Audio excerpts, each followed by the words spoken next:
mondiale l'autorisation de mise sur le marché d'AstraZeneca. Ah bon, on découvre 2 ans et demi après, ah, ils le retirent. Oui, ils ont dit oui, il y a des petits problèmes, effectivement. On n'est plus d'accord, c'est vrai. Mais on a déjà bien vendu, donc ça va, quoi. On peut attendre les prochaines soldes, effectivement.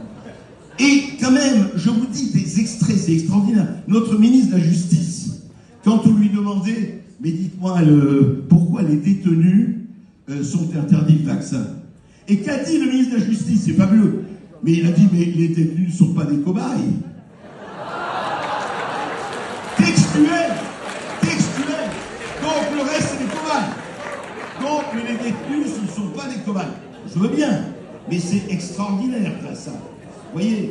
Et je vous dirais que tout ça est lié.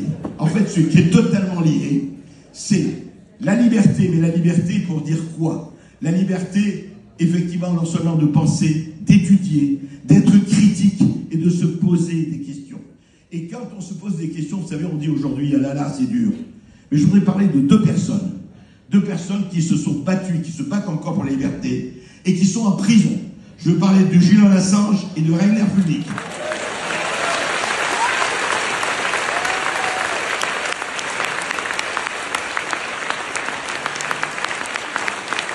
Est-ce qu'il est admissible que 2 personnes qui expriment leur opinion, pour Assange qui a donné des preuves absolues de ce qui s'est passé en Irak, et pour Rainer Fuellmich de poser des questions, d'être en prison?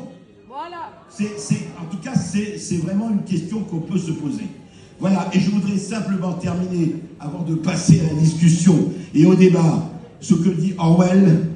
Il dit, si les gens ne savent pas bien écrire, ils ne savent pas bien penser, et s'ils ne savent pas bien penser, d'autres pensons à leur place. N'oubliez jamais ça. Et ne laissez jamais quelqu'un penser à votre place. C'est tellement important.